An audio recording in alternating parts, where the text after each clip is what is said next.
Hey, it's Neil. I am excited to share beer stories, hosted by my good friends Mischa Smith and Alex Violet from Pasteur Street Brewing Company, and produced by me at 7 Million Byte Podcasts. So check out beer stories here on a Vietnam podcast. It's going to be a special PodSwap, and we're going to do more of these over the coming months. There will be new episodes every week. This is for beer enthusiasts, not beer snobs. So if you love beer, you'll love this podcast. The link is in the show notes. Go and follow that if you need it, and enjoy the podcast. Cheers.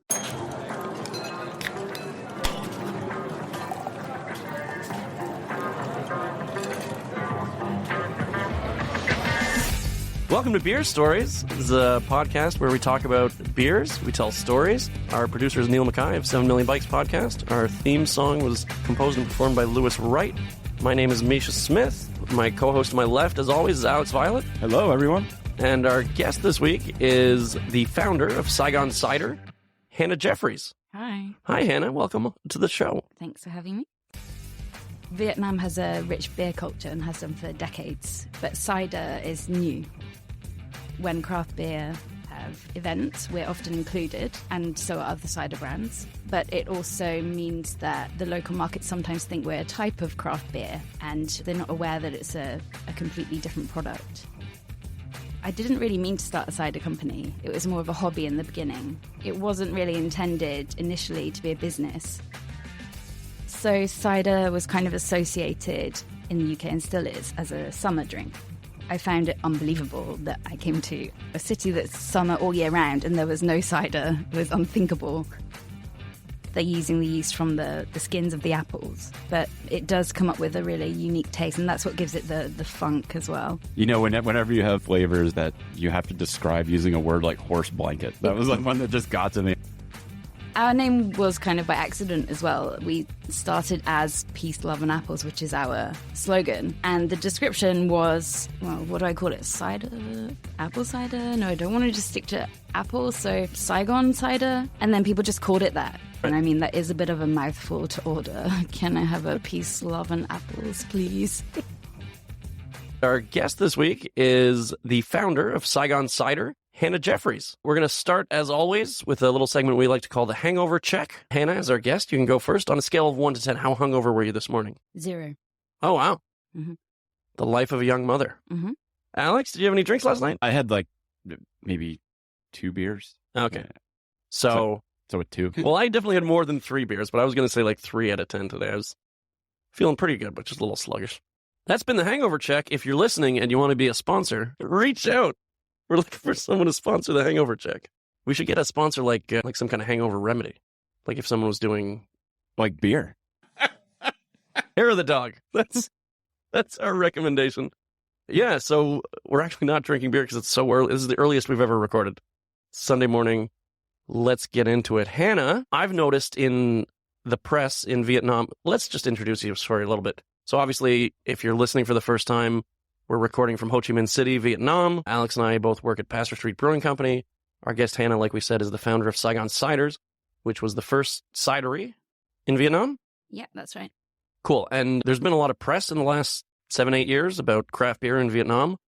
And I feel like cider is often overlooked. And you were around before us, before Platinum, before Fuzzy, before anyone.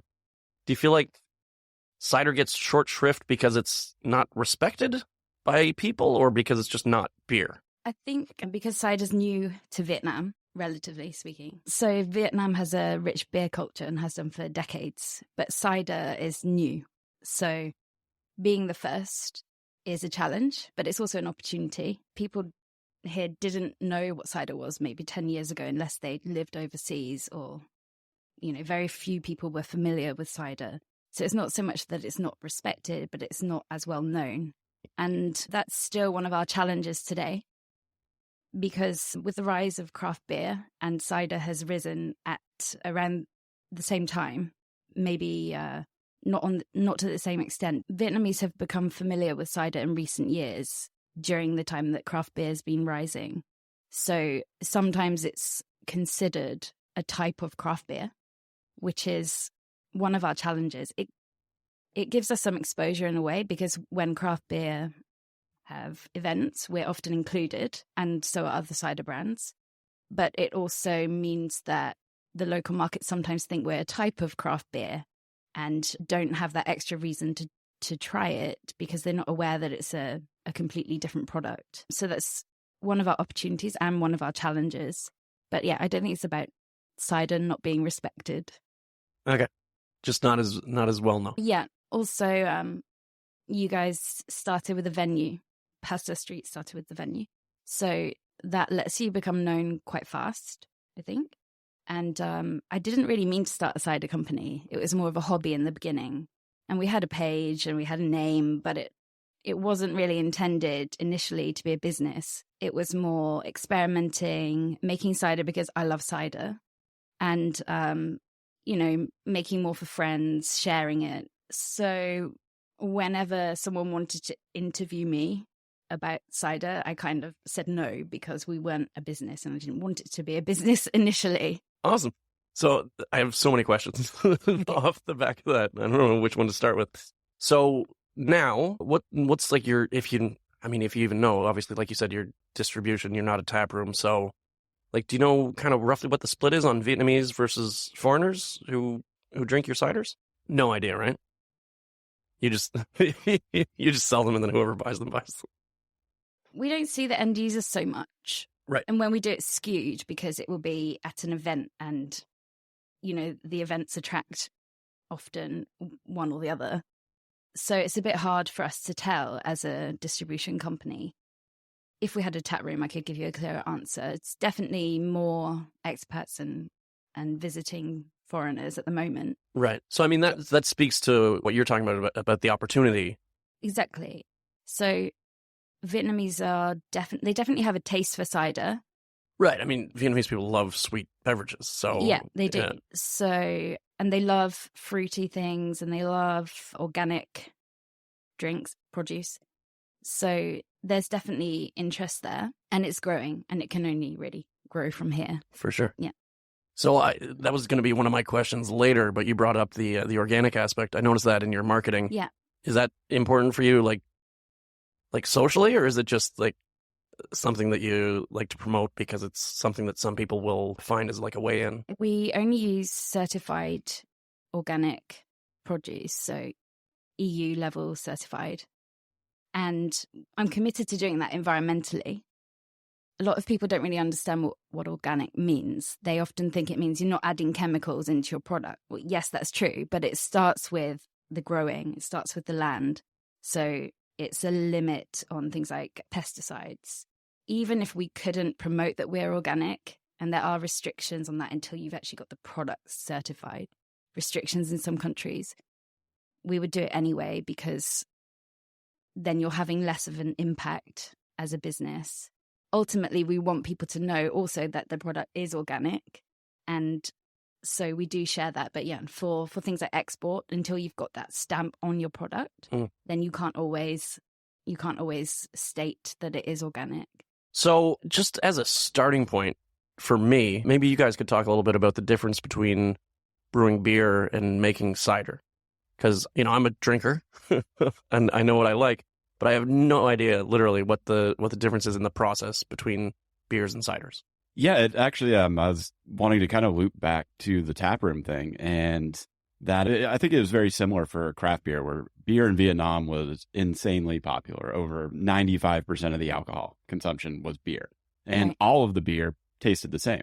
And having the tasting room, we were trying to explain why this beer is special, why it's different than the other beers that you could get at the time. And also like tell the story of our company. We thought that was a big part of it as well, was the stories behind it. And it wasn't for expats. We knew that if we had craft beer, expats would know what that was. It was for introducing it to locals as like what differentiates it. Mm-hmm. So Mischa, your question going back, what differentiates cider from beer? For me, it's not really a huge difference. It's just where you get the sugar from. I mean, we have fruit in our beers, which would make it technically portioned cider, right?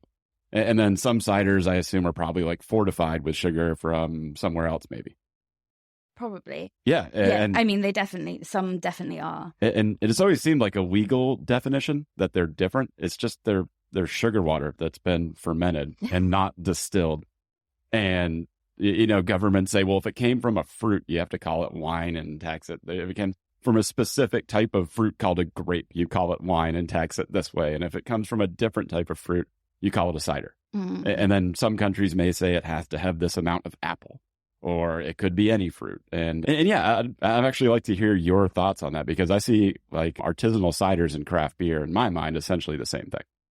Okay, it's interesting. So to me, cider is, where I come from, it's a fermented juice, nothing added, nothing taken away, whereas beer is predominantly from malt. So even if you add fruits, to me, they're still quite different. But I see your point. Just these days can be anything from like very small apple content back to how we do it, which is 100% juice. And I like that about cider. Just really simple, just fermented juice. That's it. And that's what we stick to. So would you consider like we have a beer that has like, say, a lot of passion fruit juice, right? Mm. So say we didn't use any malt and we just fermented the passion fruit juice. Would that be a cider? It would. It wouldn't taste good, I think. I mean, good note. You'd probably have to, like, passion fruit's very sour.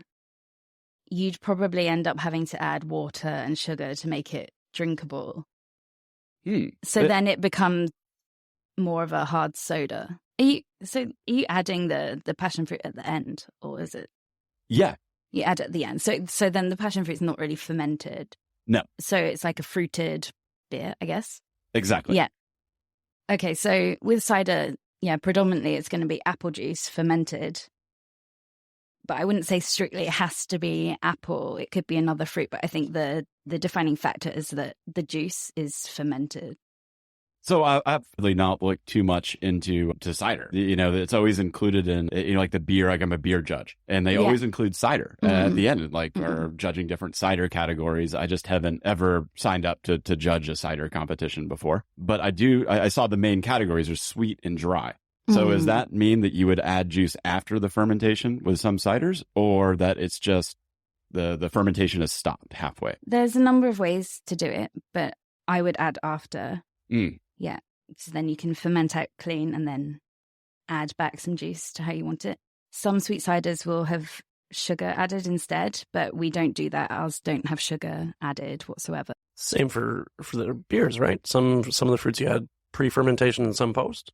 Yeah, absolutely. It just depends on the level of sweetness that you want to get out of that fruit. Right. And then with the passion fruit, right? Like you were saying, it's tart.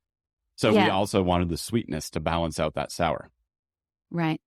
Yeah, I can't imagine how fermented passion fruit juice would go, but I would imagine that one is better added at the end. And I would imagine also the sugar content's not that high in passion fruit, judging by the taste. So it wouldn't really be a juice that you would ferment. So something like that is more something that you would add at the end, whereas something like apple or pear that can be a base has enough sugars to ferment to create the alcohol, still retains flavor, and then if you want it sweeter, then you could add some juice back in at the end. Or like we do, we add spices as well. So those come after. So when you're thinking about making a cider recipe, right? You said you didn't want to start a business. Were you just making this because this is what you enjoyed drinking and it wasn't available? Exactly. So it was just so you could have what you preferred to drink. So cider was kind of associated in the UK and still is as a summer drink.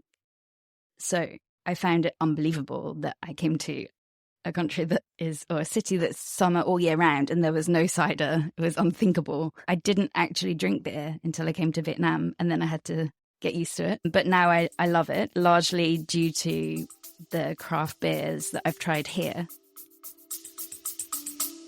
We'll be right back. Join pilot and adventurer Fernando Pino as he takes you on journeys to discover exciting destinations across the UK and Europe. You'll fly with him to hidden gems and experience local culture, from bustling streets to serene hideaways and the best places to eat, sleep, and play. Travel Plans is more than a podcast. It's your ticket to exploring the world and its history with a friend. In this episode, we are flying to discover a beachside paradise perfect for the whole family. Discover golden sands, activities galore, and even free childcare so you get your own break too. Why am I still here? That's really cool. I think, and when I first had cider in the United States, it was a little different. There was cider out there, but it was like mass produced, like mainstream ciders that just really didn't taste very good. And getting into craft beer, we had friends who were like, oh, there's actually these small cider producers, and started to try ciders for the first time. And shortly after, there was a big interest in like reducing gluten from your diet. That was just it. Right. All of a sudden, it seemed like it hit, and everybody was discovering they had these allergies they didn't know about. And then at that point, it was like, well, cider doesn't have any gluten. And from there, there was just craft cideries popping up all over the place. And it really helped grow that segment, I guess. Is that something that you guys think about, or you have customers that think about that here in Vietnam? Yeah, we do get a lot of inquiries about the gluten, and cider, real cider is gluten-free. There's probably some cider beer hybrids labeled as cider in some countries, which obviously are not. So it's a bit dangerous to say, yeah, cider is gluten-free, but ours are. And traditionally they are, with no malt. So we do attract that crowd. And in the UK as well, I mean, compared to France, I would say UK as a whole is kind of known for the bigger brands, the more mass-produced ciders. But where I come from, the region is the apple growing region, Somerset, which is kind of the heart of traditional cider. So we have all those small cider farms that are making it that way with the pure fermented juice, even though the UK is known for bigger brands that are not doing that. But yes, in the UK as well, that's one of the reasons I think it's become popular, is the gluten-free attraction. Awesome. And at the risk of getting too technical with this one, I'm just very curious, right? It's all apples. So how do you make that all year round? So cold storage. Cold storage, okay. Once it's in juice format, then you can store it a number of ways. So then you don't have to rely on the season. And also where we are in Vietnam, there's different seasons in Europe and in Australia and New Zealand. So depending on where you get it, there's usually apples available anyway. Oh, that's cool. It probably helps, I'd say, with consistency a lot too, because you're working maybe with the same batch of juice for an extended period of time. I know that when we're doing fruit beers, we have to get a different harvest each time because we're getting like the fresh fruit. Right. And each time it's a little bit different. So any of our beers with fruit, we're constantly adjusting as we get each batch. We're trying to make it taste the same as the last batch, which isn't necessarily the same amount of juice depending on the time of the year. So yeah, that's right. So even with the apples, so they come with a different level of acidity. And to be honest, I think we do make adjustments. But I think even though the variation from batch to batch is a bit different, I think in the end people don't necessarily notice that. But yeah, they do vary. And more so with things like our chili and our ginger. The chili especially, you cannot ever really set an amount that you're going to put in. You have to try it. You have to add a little bit and then taste it and then add more if you need it. You can't just assume from the start that it will be the same as last time, or you could end up making something pretty spicy. Absolutely. I think that's it's handmade. So Annie, you mentioned you're from Somerset. Yeah. And you mentioned all the cider farms there. Mm-hmm. So I was going to ask, was craft cider a thing back home, or would the notion of craft cider be so ridiculous because it's so natural to have these small cider farms that like nobody would think to call it craft cider? No one would think to call it craft, but it is craft. By any definition. Yeah. So here you would call it craft. To differentiate that from the more mass-produced ones. But at home, it's assumed that it's craft. Awesome. And so do you have a favorite cider from back in the day from home that you want to shout out? Or am I putting you on the spot? I love Pilton Cider Company. Okay. Are they one of the bigger ones? Or are they? They're not actually. They're growing, but that's from Pilton, maybe you know from Glastonbury Festival. I've heard of the Glastonbury Festival. That's the village where the festival is. And they make... Oh, it's not in Glastonbury? No, it's not. Trivia. There you go. They make keeved ciders. So very traditional, more like the French, what we would consider to be the French style. But actually, there's a lot of that in Somerset anyway. Mm. Yeah. What is the French style? So in France, cider has to be, as I understand, to be called cider 100%. They halt the fermentation by blocking off the nitrogen, by letting the debris raise to the top. So the French ciders are bottled quite sweet, naturally sweet, without any pasteurization, just in the process that they use, which differs to more modern ciders, which would add the sweetness back after. And that's the way we do it in Vietnam, but that's largely because of the way we're making in the breweries that we're making in. You would have to do things that way. You couldn't get too wild in a shared brewery because you would risk infection to other producers there. So it comes with risks making it that way. Yeah, it's a much more wild fermentation. To be a French cider, the cider has to smoke Gauloise and be really snide. Good comment. So when you say unpasteurized, is that the juice going into it is unpasteurized, or the bottle of cider leaving? With the French ones, Yes, both. both. Yeah, and with a lot of the ciders made in Somerset, it's the same. That's really cool. I'm thinking that, there's definitely something living on those apples that is specific to Exactly. that region that affects the fermentation and gives it this quality that's like a terroir. Like you can tell it's from this place because they all kind of taste the same with these organisms that are just in the wild, naturally there in this region. Exactly, that's it. So they're not pitching yeast either, as I understand. They're using the yeast from the skins of the apples, which you just couldn't consider doing in a shared brewery. But it does come up with a really unique taste, and that's what gives it the funk as well, which I think I love, but I think maybe the market here wouldn't appreciate that. I appreciate that. I think it definitely gives a lot of depth, but it's whenever you have flavors like that, you have to describe using a word like horse blanket. That was like one that just got to me. I'm like, manure. It's like, okay, this might not be the first intro to the category. Right. You might want to work your way up to some more assertive flavors like that. Exactly. Like, if you're trying coffee the first time, you might want to put some milk and sugar in it before you just go to straight black coffee. Exactly. So I've made some here in my own facility, my home, using the natural yeast from the skins of the apples grown in Somerset, actually from Thatcher's Cider Farm. Thatcher's is known for being one of these big brands, but they also make the very traditional real ciders. And yeah, the feedback from people that try it here was that it was a bit too funky. Musty? Yeah, musty. Barnyard, I think, is the word that is officially used. For sure. I mean, I've had some beers that had that musty aroma that I really liked, and then some that were a little off-putting. Yeah, I love it too. So people perceive Asia to love sweet things. What I found I said that earlier. Was I being... And I think that's... Sorry, we don't want to generalize on this podcast. I think it's true. I think it... Okay. I think it's largely true if we're going to generalize this part of the world. They do love to add sugar. They're used to sweet things. It's not criminal to add sugar to your juice, whereas we wouldn't tend to do it. But what I found with those more traditional ciders that I made was whether it was sweet or not wasn't the deciding factor. Is that barnyard funk didn't go down too well. Right. And I'd love to do some of those. And I've done some small batches in the past and dry ciders as well. And they always have their enthusiastic following, but they're at this point not going to be widely popular. Right. It's walking that fine line between appeasing, or not appeasing, but appealing to the really nerdy, like the beer nerds, versus like something that's commercially viable. Right, exactly.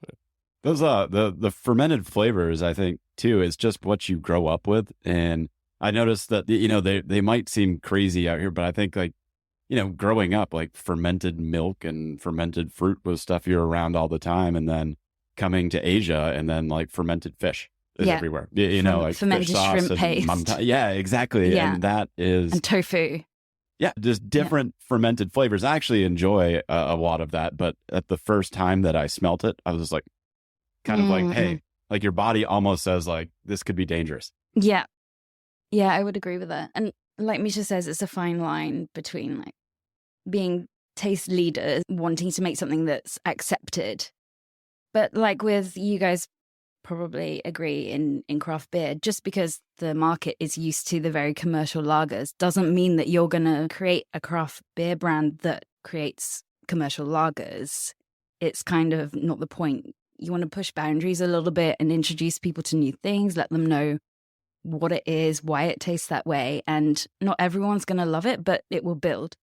I don't want to make anything too unique with the ciders, but I also don't want to come in and make something that's super sweet, like a commercial carbonated sweet pop, just because that's what people are more used to. Yeah, for sure. So, I mean, specifically for us, when we launched the Godwater craft lager, we thought it'd be like a nice light option for Vietnamese drinkers. What we found is the Vietnamese people didn't really like it. Yeah, no, they want differentiation. When they're drinking craft, they want it to be darker, stronger, more bold flavors. It's foreigners mostly drinking the light lager at our tap room, and they love it. Like, they drink it up because they're used to having like this. Yeah, but for Vietnamese people, it's like, no, that's a normal beer. We come here because we want the something wild special, beers. Yeah, exactly. Yeah. What I see with the Godwater is that's a very valid observation that it's more popular, it seems, with expats than it is with locals. But I think the expats are liking it because, number one, we use very, like you're saying, traditional methods. We use all malt and real hops, and we do a very, high quality fermentation. We're not trying to just increase the yield. We're trying to make it taste as good as possible. And then number two, it's you get to support a brand that you care about.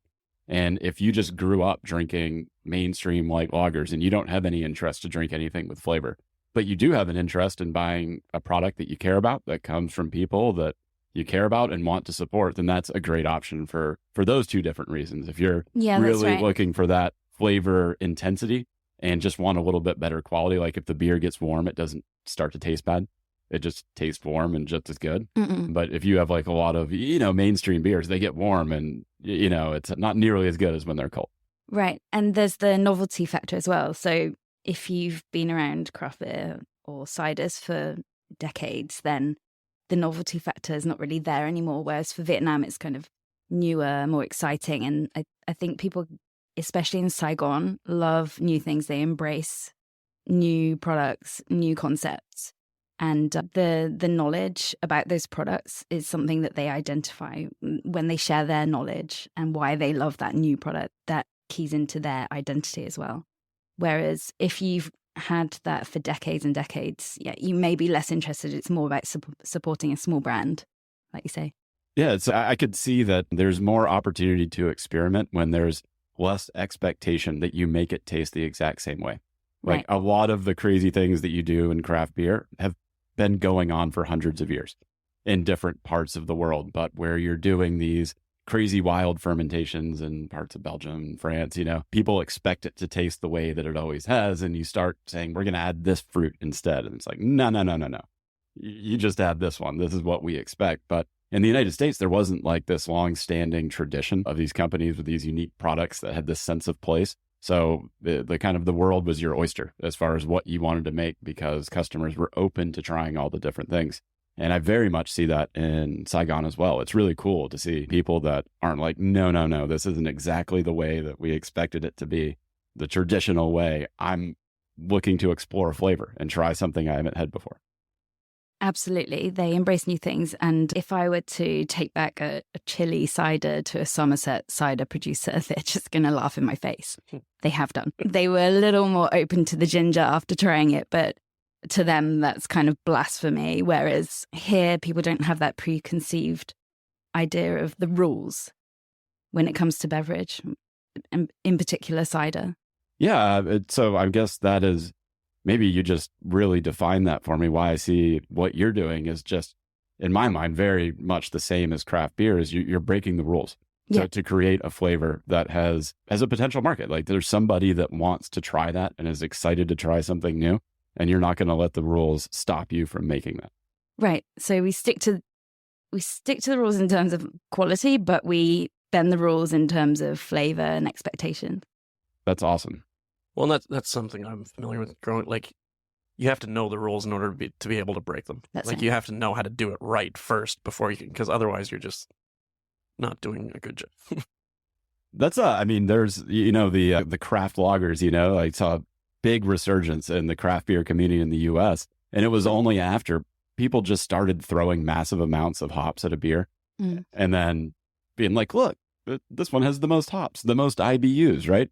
And it was kind of like a pushback in that doing these very low intensity flavor lager fermentations were technically difficult. So you had to be a really good brewer, because if you made any mistakes, you were going to taste it in the finished product. Whereas if you had, this massive amount of like just hops added at each step of the process, it's really, you could have a fermentation that wasn't even close to being good. And a lot of people might not even notice because it's just covered up by these other intense flavors. It's kind of the same with cider in terms of the plain apple cider. You have to get it right. Other flavors that you can add, like spices or fruits, can kind of mask a problem. But if you are creating an apple cider, it's got to be right. It's got to be done correctly. Otherwise, you'll taste it. Yeah, it's really cool. I mean, I've definitely seen the same thing in like brewer communities, and like, this one doesn't taste for. Add some vanilla. Yeah. Toasted coconut. Just throw it in there. For me, that's when like I don't do that. Like that's for me. It's like, if you can't, craft this and put it together, and the end result is the intentionality, start over. Learn the basics, get that done, and then add the flavors to amplify it, not to cover it up. That's right. Oh, the beer isn't dark enough. Well, it's called a brown ale. There we go. How's your porter? It's brown. It's a brown ale then. So speaking of different styles, Hannah, how many different ciders do you produce regularly now? How many different flavors? So we've got our core 3, Yep. which is the original apple, and then the 2 I've got today, which is apple and ginger and apple and chili. Very nice. All of them are predominantly apple juice fermented. Mm-hmm. The chili and the ginger varieties have less than 1% or less than 0.1% of the fresh spice added. Do you have one style that you're particularly proud of, or is that like asking you to pick your favorite child? Yeah, so as a mom of 2, you can't have a favorite. Okay. But the spiced ones are closer to my heart. Okay. Because that's kind of what we're about. It's adding something from Vietnam, and so the ginger and the chili one are more in line with that and go nicely with the foods here. Like cider's a master pairer anyway, but the spiced ones really key in with some of the Vietnamese foods and Nhau culture. The chili one in particular with like fried, crispy things, of which there's a lot in Vietnam. And then the ginger with things like sasu and cold cut. So these are the 3 that are in the core range, but you'll probably recall we've done a lot of experimentation in the past. You might remember the cashew apple. For sure. I remember you were a fan. I was, yeah. I think that's, no offense to the current offerings, but I think that was my favorite one that I've had. Really? Yeah. Yeah, that one was funny. That was when we were very much experimenting and had all this cashew apple pulp, which I didn't have garden. I thought if I put it outside, maybe the neighbors will compost that and someone will take it. And then for the next 10 days, all you could smell in the alley was fermenting cashew fruits. But in more recent times, the other varieties that we've done have been collaborations. We have a couple coming up with some of my favorite brands here. Okay. Open to more as well. Do you want to tell us about those, or are you keeping that a secret? Those are probably under wraps for now. Okay. But a few months ago, we did a non-alcoholic collaboration with Seven Bridges. They're quite, I would say, innovative in many ways. And we did 2 varieties together, non-alcoholic. At the time I was pregnant, so it was a fun thing I could get into. I came up with one recipe and they came up with the other. And then they created the final batches and sold them through their outlets. So one was a Vietnamese herbal limeade.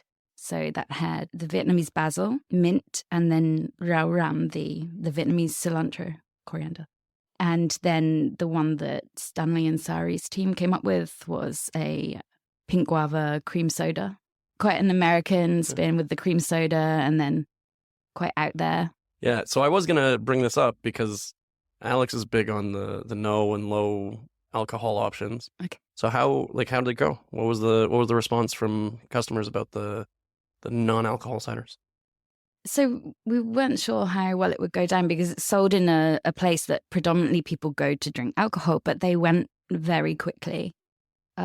We expected them to sell out faster in Saigon, but it was the other way around. They sold out really fast in Central and Hanoi. But I think that's more about where the Seven Bridges tap rooms are, because the Saigon one is the most urban. So it's more like for after work drinks where people definitely do lean towards alcohol. The Saigon one is District 1, so that's more like nighttime drinking. For me, the reason why the low and no alcohol works is what we were talking about before, that you're really buying a story and a brand and that authenticity. It comes full circle with a big joke for me as I'm getting into craft beer and we're all making fun of Zima. That like, oh yeah, that's what people who just don't even care about flavor drink. It's this fruity hard soda thing that's mainstream, mass produced, and this is craft beer. This is the opposite. And then 10 years later, come full circle, all the craft breweries are making hard sodas. And it's like, oh, see, like that was actually good. And no, it wasn't. It's different. This is something with a story and a brand behind it. And I think people that don't drink alcohol still can be, find enjoyment from that, from buying like, hey, I like soda, but that doesn't mean you have to drink Coca-Cola. Exactly. You could drink something that has a local distinct flavor put together by people who care about what you're doing. Spend your money supporting somebody who supports the land and the agriculture. And knowing that where your money is going is somebody like someplace different. Yeah, I think that's the cool part of it for me. But the low and no alcohol is like, you don't have to limit yourself to just doing this beer and then this isn't beer. It's like an artisanal soda is the same as an artisanal beer or cider. It's that same energy behind it. Yeah, that's right. They're not just meaningless add-ons to a brand. They're an experience, and that's what going to a tap room is about. Like tasting things, trying new things, and maybe you don't want to drink on that day, or maybe you want a break between beers, and it's still an experience rather than your average packaged soda that we've had around for years. Yeah, and I've been hesitant to jump into the no alcohol just because of it just processing. Basically, it's if you're making something with alcohol, it's very different than something without, as far as terms of pasteurization levels and stability and things like that. But the low alcohol, we've recently started doing some of those options, and the amount of like drinking occasions for that is just mind blowing to me. And we were thinking that maybe it's one or two, but we just see locals, expats, guys, girls, people that are new to beer, people that are like very into craft, into the scene. Everybody has a reason for wanting to consume something like that. And it's really fun. I think it's a space to explore going forward. There's a lot of opportunity there. Exactly. When you want something non-alcoholic in a bar, it's really boring if it's just the same old 3 options. If you actually provide something exciting for those people, then in the early days of craft beer in the United States, that was every single brew pub did that.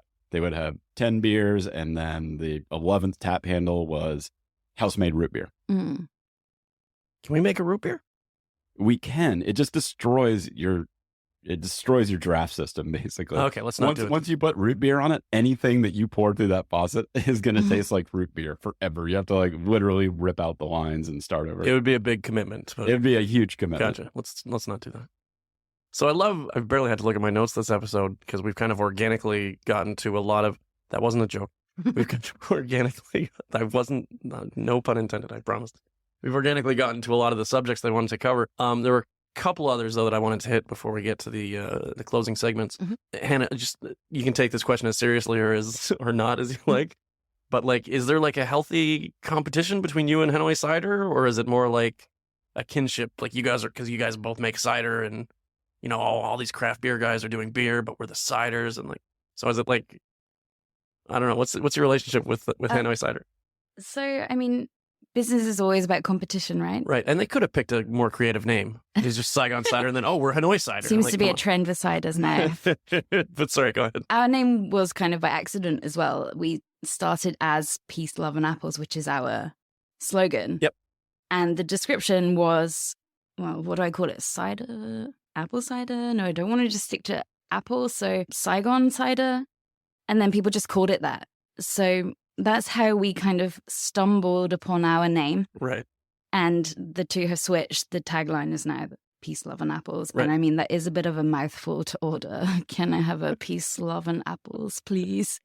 Yeah, so we kind of stumbled on our name, but it has become somewhat of a trend in cider naming. I would say it's that's what I was about the gonna say. most common trope in naming a small producer. As long as you're not naming your brewery after a street, then Yeah, we right. should be- Right. I'm going to start Carl Metz Street Brewing Company when I make a beer. Oh, you should. Yeah. Let's- I would say pick almost any city in the United States with over 100,000 people, and the name of that city brewing exists. Love it. Yeah, so business has to be a competition, Yeah. but I'm sure it's the same in craft beer. The more of you that are, the more you can build that culture, build the identity of the segment together. So you'd like to see more And people making cider locally? It doesn't do any harm. I Right. mean, it would help elevate the product 100%. as a whole. Yeah. And then, you know, you don't see them so much in Saigon because they seem to be more of a restaurant business these days. What's the perception in Vietnam of cider as an alcoholic drink? Does everyone know that it's alcohol? Not everyone yet, Okay. evidently. Office Yeah. workers as well. Oh, Take yeah, it back. you're right. We did. After their lunch break, I'm told office workers taking it back as mass-produced cider after their lunch break and drinking it as they work in the afternoon, and then someone saying, you know, you realize that's alcohol. No, it's not. It's like it's a fermented fruit juice. Yeah, that's alcohol. No, I think going back to Yeah. So it sounds like you're enjoying the very small amount of competition in cider in Vietnam right now. There's 4, and it's still fun, which for me, it just says that it's probably healthy competition. It's not like this race to the bottom where somebody's trying to push somebody else out and just push margin and profitability. It's like competition in the space of getting new flavors out, trying to create something that's unique, have a great story behind it. And that just kind of, it's a positive stress. It pushes you to do better.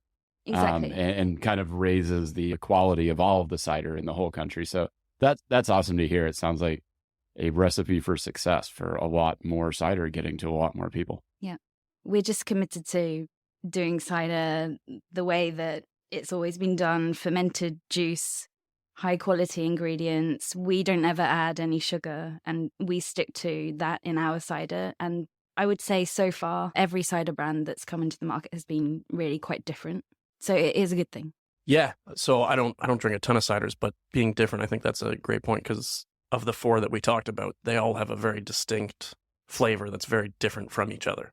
Like you wouldn't drink a Delat cider and think like, oh, who's this from? Like they've got a uniformity of like through their different ingredients and flavors. Like they all taste like they came from the same place. Same with Hanoi cider. Like, you know, everyone's got all these different fruits, but everyone's like, that's Hanoi cider. Like, you know what it tastes like. So Mischa, you can tell the difference between the cideries without any sort of like visual cue. You just get a glass, you can taste it, and you can be like, this came from this place. I might be giving myself a little bit too much credit on that, but I feel like, yes, they are all very distinct from each other. So my question is, Hannah, as a cider producer, can you do that with craft breweries in Vietnam? Do you feel like they have a distinct flavor when you taste this? You're like, oh, this is this place. There's so many of you now. It's so hard to, I mean, to some extent, but now there's so many. There must be over 100 varieties of craft beer.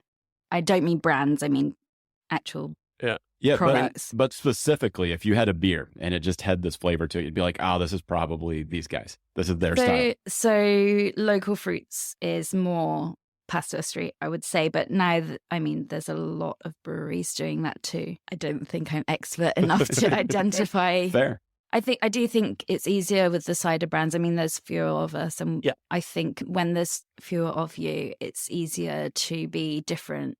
New beers coming into the craft beer market, there's not a lot that hasn't been done now in beer, whereas cider is a bit newer and there's still a number of things which haven't been done. Cool. And that kind of very organically leads us to just the last thing I want to talk about. So it's come up, obviously you use uncommon ingredients to produce different flavors and different styles.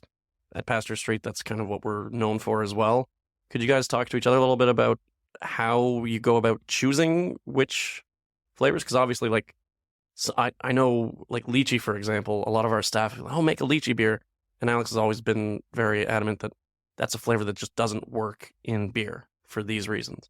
So how do you guys figure out which flavors are going to work and which ones not, and kind of which styles they go with? Well, yeah, lychee beer, right? Lychee has a great flavor, but it basically just tastes like sugar with a little bit of flavor to it. It's like similar to watermelon. So we do like a watermelon wheat ale. And if you want to add enough watermelon to actually taste the watermelon, it's a ridiculously large amount of watermelon. And lychee would just be the same thing. And then, so we haven't done one yet, but it would just be, it just doesn't make sense to me. It's mostly sugar, and I'd rather go a different direction. And then there's always enough. We haven't run out of flavors yet, but we might eventually get there to where we would explore the lychee beer. I think I have to now. I want to do a collaboration. Is that lychee cider? Okay. So for us, maybe it's a bit easier because the flavor is mainly coming from the apples, right? So predominantly we're apple based. Then I didn't want to go too basic with the flavors and do things like strawberry and shots fired at anybody making strawberry cider.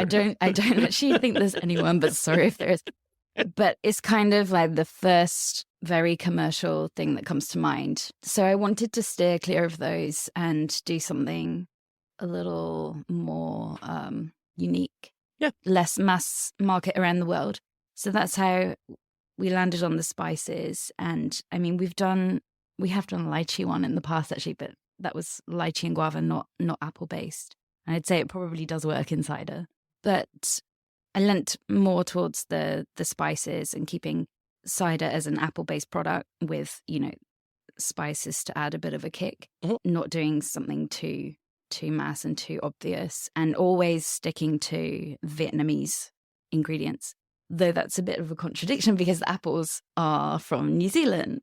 Right. Because they don't grow here. I mean, they're not farmed here on any great extent. When I started, I was buying apples from the markets. I thought, oh, yeah, they're coming from Dalat. They're not. They don't grow in Dalat. There are some apples growing near the border with China. Okay. But if you need any quantity of apples, reliable supply of apples, they're coming from overseas. So that leaves near here China or Australia and New Zealand. And we go with New Zealand where we can get certified organic. Same with beer. If you need certified organic hops, you go to New Zealand. But nearest to Vietnam, that was where we could find good organic apple supply. But then everything else we use is guided by, it must be Vietnamese. Yeah, the ingredients too. I mean, that was our place. Why would you be importing beer ingredients and then brewing the beer and then exporting the beer? It's just kind of like that. That's what made what we're doing make sense for me, is that this is something you can only do here. If you don't have access to the ingredients that we're using in the beers, you can't make them. And then other parts of the world, it's like you can't get them. They're not cost effective. You can't find good quality, things like that. So just using what tastes like Vietnam and really has a sense of place, because it's something you could really only do here to the same quality that we're doing it. Exactly. That's what makes it interesting and fun as well, doing something that's contextual. Yeah. Yeah. Why make something in Vietnam that you can make anywhere else and not make it Vietnamese? Precisely. Yeah. We like to wrap up every podcast with a segment that I like to call Fact or Fiction. Fact or fiction, fact or fiction, fact or fiction, fact or fiction, fact or fiction, fact or fiction. There was no prep for this. I'm going to make a few statements, and you can answer fact or fiction. If there's like a funny story coming off the back, you can tell it, or you can just answer with one word. Fact or fiction. Okay. You excited? Ready. Fact or fiction, Hannah? Saigon Cider was the first craft beverage company in Vietnam. Fact, if you exclude Beer Hoi. Oh, that's a whole other conversation. Wow. Right, yeah. We could have a whole podcast about that. Okay. Beer Hoi, whether or not in it's the new wave, craft. Yeah. yes. I'm going to agree with Hannah and say fact. and we'll table the Beer Hoi conversation for another episode. Hannah, fact or fiction? Cider is better than beer. Fact. Love if it. you're gluten intolerant. Fact or fiction? Making cider is inherently more difficult than making beer. I've never made a beer. Okay. I can't answer that one. And Alex is adamant that he never wants to make a cider, so we're at loggerheads. I said that? I think you've been pretty clear that you don't. For Pastor Street, I think you've been pretty clear that you don't want to make a cider. You'd rather make a beer that like hits those same sweet spots that a cider would. That has the flavors that people are looking for, and Exactly. I think there's a lot of room to explore in beer. Yeah, so 100%. Absolutely. Hannah, fact or fiction, maceration is the most important stage of making cider. Fiction. Okay.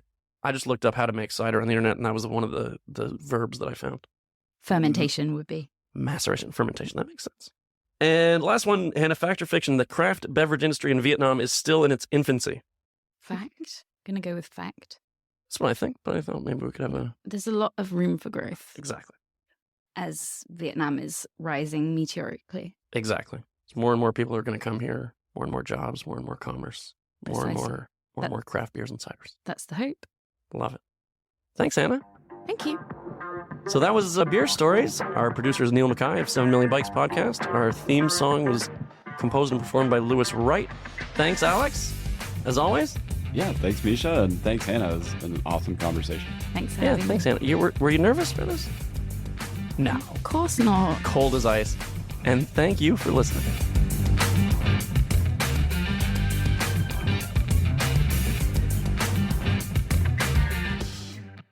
I hope you enjoyed this episode. If you're like me, you may use your laptop at places where you have to use public Wi-Fi. This opens you up to digital snoopers. It's a massive problem. It can be your internet service provider, or you know who, looking at what you do online, or a cyber criminal trying to steal your bank passwords or credit card info, or even a hacker at the next table trying to steal your sensitive data.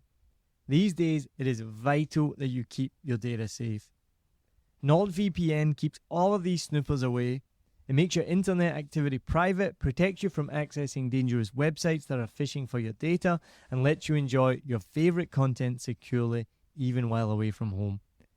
And it's easy to use, even I could use it.